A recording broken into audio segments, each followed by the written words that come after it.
관련 영상에서 댓글이 되게 많이 달렸어요. 거기서 한 축을 차지했던 게 변호사님 역시 뭘 모르셔. 요즘은 며느리들이 더 무섭다. 시어머니가 무슨 죄냐. 요즘 며느리들 장난 아니에요. 이런 댓글들이었어요. 요즘 며느리들 장난 아니고 무섭고 성격 있죠. 과거 시대의 며느리 상이랑은 조금 다른 것 같아요. 그렇다면 며느리들이 왜 이렇게 좀 무서워졌는지에 대해서 오늘은 좀 말씀드리면 좋을 것 같아서 카메라를 켰습니다. 안녕하세요. 빠르고 확실한 해결 불도저 변호사 추은혜입니다. 여러분, 제가 말씀드리는 건요, 사실 한 단편일 수 있어요. 그래서 누군가한테 좀 불편하게 들릴 수도 있는데, 그래도 제가 이혼 진짜 카운트했을 때 한 1000건 넘었거든요. 이미 그 뒤부터는 잘 안 세봤는데, 상담한 것까지 합치면 진짜 한 수만 건의 상담 케이스를 본 것 같아요. 가정 사건에 대해서 많은 것들을 다루는 만큼 이런 관점에서도 생각을 좀 해볼 수 있다, 이런 차원에서 들어주시면 좋을 것 같습니다. 제가 한쪽 편을 드는 건 아니라는 점 알아주셨으면 좋겠고, 근데 제가 참 많은 케이스들을 접해보면요, 며느리들이요 되게 공통적인 한 가지는 있어요. 먼저 공격하지는 않아요. 며느리가 먼저 시어머니 그리고 어른인데 공격하지는 않는다는 거. 어떤 의미냐면, 사실 어렵잖아요. 처음 내가 가족이 되는 건데, 그리고 어른들이면 처음에 어렵단 말이에요. 그래서 며느리들도 다 어색해요. 어색한데 그래도 좀 친해지고 가까워지려고 노력하고 그런 시간들이 분명히 있었을 거예요. 근데 그 노력이 좀 받아들여지지 않을 때, 어떻게 보면 이제 받아들여지지 않고 더 이상 내 노력이 통하지 않는구나 느낄 때 이제 며느리들이 무서워지더라고요. 근데 이제 그 무서움이 때로는 공격적이게 변하고 또는 방어적이게 변하고 이러한 형태로 바뀌는 것 같아요. 요즘 며느리가 옛날 며느리들이랑 되게 다르지 않아요? 뭐가 달라졌나요? 일단 요즘은 기본적으로 맞벌이잖아요. 사실 외벌이가 제 의뢰인들 중에도 있기는 한데 굉장히 비율이 낮아요. 10% 될까? 어쨌든 제 의뢰인들은 거의 다 맞벌이가 많거든요.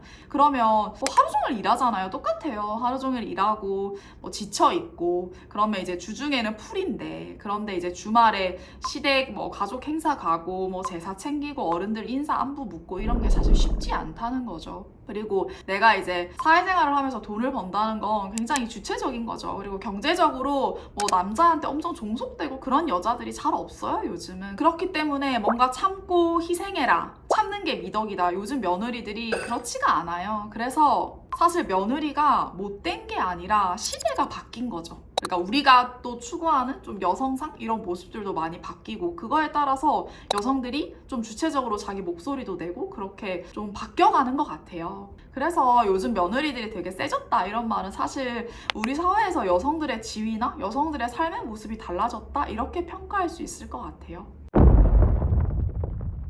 제가 며느리들 편만 들려고 오늘 영상 카메라를 켠 건 아니에요.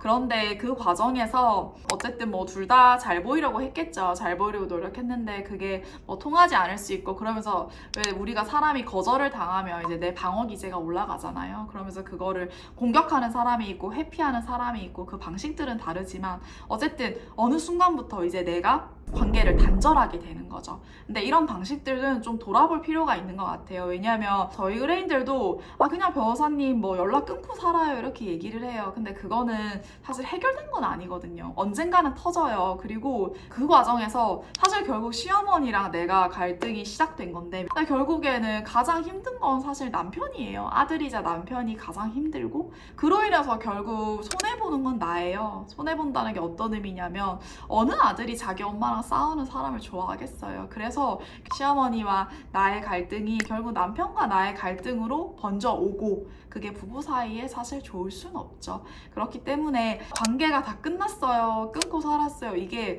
어쨌든 나중에 해결하지 못하는 게 그대로 남아있는 거나 마찬가지거든요. 그래서 문제를 해결하는 방식들이 옳은지 그게 맞는지에 대해서는 조금 돌아볼 필요는 있는 것 같습니다. 제가요, 시어머니들한테 조금 드리고 싶은 얘기가 있는데, 사실 우리 시어머니들 좀 마음 아프긴 해요. 뭐 저희 엄마 세대죠. 시집살이는 다 하고, 그런데 너는 나처럼 살지마 하면서 딸들은 또 되게 주체적으로 키우셨어요. 근데 그 딸들이 며느리거든요. 사실 내 딸은 어떻게 키웠는지를 조금 생각해 보시면 되게 좋을 것 같아요. 왜냐면 그 시어머니들이요, 자기 딸은 내 딸 어디 가서 고생하지 않게 금이야 오기야 키웠단 말이에요. 어쨌든 내 딸이 주구장창 주중에는 일하고 주말에 잠시 낮잠 늦잠 잠시도 못 자고 막 시댁 행사 챙기고 제사 지내러 가고 그러면 당연히 어머니 가슴이 찢어지겠죠. 근데요, 그 며느리들이요, 사실 어머니가 키운 그 딸처럼 그 엄마한테 그렇게 자란 딸들이에요, 사실은. 그래서 저는 이제 그 어머니들한테 내 딸 어떻게 키웠는지, 그래서 내 딸이 어떤 대우를 받았으면 좋겠는지, 이런 걸 우리가 관점 전환이라고 해요. 그래서 내가 과연 이 며느리가 내 딸이라면 어떨까, 내 딸이 어떤 대우를 받았으면 좋을까, 이렇게 한번 생각해 보시면 되게 좋을 것 같아요.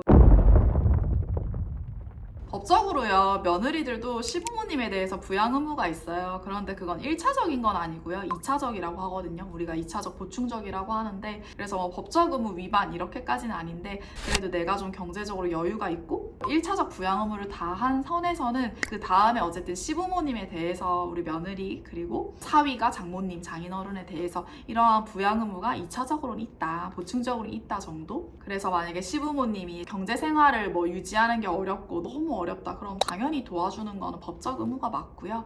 그런데 생일을 챙기고 제사를 챙기고 사실 이런 거는 법적 의무는 아닙니다.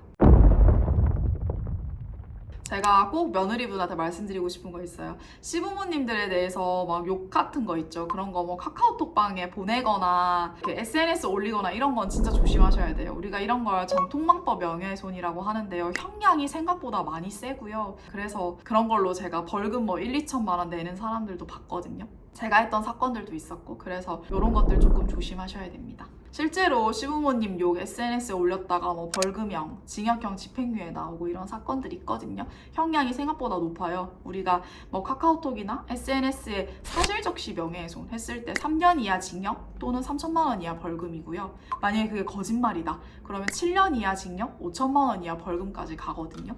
그래서 몇 천만 원대 벌금은 쉽게 나올 수 있다. 그런데요, 제가 말한 명예훼손, 그리고 모욕죄, 정통망 명예훼손 이런 거 다 흔히 친고죄, 반의사 불벌죄라고 하는데 특별히 분류해서 설명까지는 안 드릴게요. 그냥 피해자, 고소한 사람이랑 합의가 되면, 즉 고소한 시부모님이나 이런 사람들이 나에 대한 처벌을 원하지 않는다 그러면 그대로 종결되는 사건이거든요. 그래서 제가 그런 거 문제된 의뢰인들한테 항상 그냥 가서 싹싹 빌고 죄송하다고 하고 합의해라, 이렇게 조언해 드리거든요. 어쨌든 시부모님이 뭔가 잘못했을 수 있어요. 그런데 그거를 SNS나 카톡방에 내 순간의 감정을 이기지 못하고 표출을 해서 그거에 대해서 법적 책임을 지는 케이스들이 실무에서 생각보다 많다. 그래서 이런 갈등이 끝까지 갔을 때 용서받지 못할 수도 있잖아요. 그런 걸로 내가 시집살이 한 것도 억울해 죽겠는데 벌금 내면 너무 억울하잖아요. 그러니까 이런 것들은 조금 주의하실 필요가 있습니다. 오늘 정리할게요. 며느리는요, 생각보다 먼저 공격하지 않습니다. 우리가 어른들을, 그리고 내가 사랑하는 남편의 어머니를, 그 남편을 낳아주시는 어머니를 공격한다는 게 쉽지 않아요.